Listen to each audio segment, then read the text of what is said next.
Assalamualaikum warahmatullahi wabarakatuh. Perkenalkan, nama saya Nur Isam Salsabila Ibnu Zaki. Saya dari Prodi D4 Teknologi Rekayasa Otomotif, offering D2. Dalam video kali ini saya akan menjelaskan sedikit dari gambar throttling valve dan heat exchanger pada bab analisis energi dan massa. Video ini dibuat untuk memenuhi tugas UAS atau ujian akhir semester pada mata kuliah termodinamika teknik dengan Bapak Andika Nurrahma Putra sebagai dosen pembimbing dari mata kuliah termodinamika teknik ini. Oke, langsung saja pada gambar yang pertama. Gambar yang pertama yaitu throttling valve. Throttling valve ini sistemnya seperti keran air yang dapat menyemprotkan air panas dan air dingin. Jika kalian tahu, keran air yang memiliki dua pipa masuk dan memiliki satu pipa keluar untuk menyemprotkan. Biasanya kerannya itu berbentuk seperti huruf T, seperti itu. Nah, itu sisi kiri biasanya air dingin dan sisi kanan air panas. Begitu itu juga bisa sebaliknya. Nah, throttling valve itu seperti itu konsepnya. Jadi pada throttling valve ini tidak ada usaha yang dilakukan. Jadi tidak membutuhkan usaha apapun dan juga tidak ada perubahan energi potensial apapun. Pada throttling valve ini biasanya seperti keran itu kecepatan keluarnya itu seringkali jauh lebih tinggi dari kecepatan inlet. Nah, untuk persamaan kekekalan energi pada throttling valve ini direduksi menjadi H2 sama dengan H1 seperti pada gambar. Jadi itu nilainya sama, nilai entalpi pada kedua sisi dari katup throttling ini sama. Maka dari itu katup throttling ini kadang-kadang itu disebut isentalpik. Dan untuk throttling valve dengan permukaan terbuka, perpindahan panasnya bisa saja signifikan. Dinyatakan persamaan sebagai berikut tentang bagaimana throttling valve mempengaruhi sifat fluida, yaitu U1 ditambah P1V1 itu sama dengan U2 plus P2V2 atau energi internal dan ditambah energi yang mengalir, itu hasilnya konstan, hasilnya gitu sama. Jadi hasil akhir dari proses throttling ini tergantung pada kuantitas yang meningkat selama proses throttling itu berlangsung gitu. Jika energi aliran meningkat selama proses atau P2V2 dikali P1V1 bisa saja disebut begitu, maka dapat dilakukan dengan mengorbankan energi internal. Tapi kalau mengorbankan energi internal yang berkurang biasanya kalau energi internal itu berkurang biasanya itu disertai dengan penurunan suhu.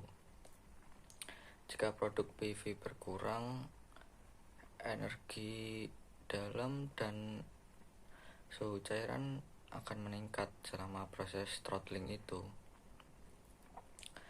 Jika dilihat dalam gambar, gas idealnya itu kan diberi tanda panah sama H2 itu, terus samping kanannya H2 sama dengan H1, T2 sama dengan T1. Itu artinya sama. Jadi itu kayak tekanannya itu sama antara sisi kiri dan sisi kanan. Begitu juga kalau penerapannya pada keran air itu seperti itu. Lalu untuk gambar yang kedua yaitu heat exchanger atau penukar kalor atau panas. Sesuai namanya, heat exchanger atau penukar panas ini adalah alat di mana dua fluida bergerak aliran bertukar panas tanpa campuran apapun. Jadi hanya dua fluida itu bertukar panas. Heat exchanger ini biasanya banyak digunakan di berbagai industri juga heat exchanger ini memiliki berbagai macam desain, dan pada gambar yang disebutkan pada materi ini merupakan bentuk paling sederhana dari heat exchanger itu loh. Bentuk paling simpel dari contoh heat exchanger. Komponen ini terdiri dari dua pipa konsentris dengan diameter berbeda. Seperti yang kita lihat itu kan, pipa berwarna biru itu diameternya lebih besar dari pipa yang berwarna coklat itu. Pipa yang mengalir dari kanan ke kiri itu diameternya lebih besar daripada pipa B yang dari atas lalu keluarnya itu dari bawah. Satu aliran mengalir di bagian dalam pipa dan yang lainnya di ruangan luar antar dua pipa. Jadi itu kan seperti yang di contohnya itu kan ada kubus berwarna merah, lalu di tengah-tengah kubus terdapat pipa berwarna biru. Nah, itu yang satu mengalir di pipa yang berwarna biru dari yang suhu awalnya 20 derajat Celcius, lalu keluar dari pipa biru itu menjadi 50 derajat Celcius. Terus kan ada pipa yang kedua, kita sebut pipa B. Itu yang masuknya dari atas itu 70 derajat Celcius. Begitu keluar ke bawah itu dia menjadi 35 derajat Celcius. Nah, pada kubus itu di bagian luar pipa, dalam kubus itu terjadi pertukaran panas dari fluid A yang awalnya itu dingin dari 20 menjadi 50, dan dari B awalnya panas menjadi dingin, bukan dingin suhunya menjadi rendah gitu, dari 70 menjadi 35 Celcius. Nah, itu di dalamnya itu terjadi perpindahan panas gitu. Itu dipindahkan dari fluida panas ke fluida dingin melalui dinding pemisah. Terkadang itu tabung bagian dalam atau kita sebut kubusnya itu melakukan beberapa putaran di area dalam untuk meningkatkan luas perpindahan panas. Lalu untuk prinsip kekekalan massa pada pertukaran panas atau calor heat exchanger ini menyatakan bahwa jumlah laju aliran massa yang masuk sama dengan jumlah laju aliran massa yang keluar. Jadi itu jumlah laju massa yang masuk sama yang keluarnya itu sama. Biasanya prinsip ini juga dapat dinyatakan bahwa proses yang stabil, laju aliran massa dari setiap aliran fluida yang mengalir melalui penukar panas itu tetap konstan. Jadi gimana ya, prosesnya kayak ibarat air yang mengalir gitu, itu alirannya itu konstan gitu loh.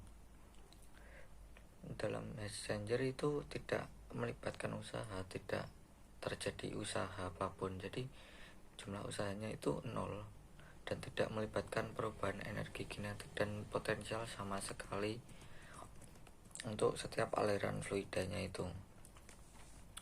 Lalu untuk tingkat perpindahan panas yang terkait dengan heat exchanger itu tergantung pada bagaimana volume kontrol dipilih. Lalu biasanya itu pada sisi bagian luar heat exchanger itu biasanya itu diisolasi dengan baik untuk mencegah agar panas tidak hilang ke media sekitar, tidak nyalur ke media sekitar. Jadi panasnya itu hanya terjadi di bagian dalam kubus itu, tidak sampai merambat ke media-media sekitar dari heat exchanger-nya itu. Jadi kesimpulan dari kedua gambar yang telah saya jelaskan yaitu, gambar yang pertama memiliki kesimpulan bahwa nilai entalpi pada kedua sisi dari katup throttling ini sama. Meskipun nilai entalpi pada kedua sisinya itu sama, tapi pada throttling valve ini biasanya kecepatan keluar seringkali lebih tinggi daripada kecepatan masuk atau kecepatan inletnya itu, karena adanya tekanan atau massa pada kedua katup throttling ini. Selain itu, pada throttling valve ini tidak terdapat sebuah usaha, tidak ada usaha sama sekali, dan tidak terdapat perubahan energi potensial. Sedangkan kesimpulan dari gambar yang kedua yaitu energi dapat dipindahkan namun tidak dapat dimusnahkan atau tidak dapat dihilangkan. Jadi energi itu abadi, tidak bisa dimusnahkan atau dihilangkan. Lalu yang selanjutnya, pada saat perpindahan energi panas pada sisi luar heat exchanger itu diisolasi, gunanya untuk mencegah agar energi panas itu tidak menyebar ke sekitar. Dan untuk memperluas area perpindahan panas, terkadang itu pada sisi bagian dalam heat exchanger itu dibuat berputar, jadi agar perpindahan panasnya itu merata gitu. Demikian sedikit penjelasan yang dapat saya sampaikan. Semua penjelasan tadi saya pelajari dari buku Termodinamika Teknik oleh Yunus A. Sengel dan Michael A. Bowles yang dibagikan oleh dosen pengampu mata kuliah Termodinamika Teknik, yakni Bapak Andika Nurrahma Putra. Bila ada kurang lebih dari saya mohon maaf. Wassalamualaikum warahmatullahi wabarakatuh.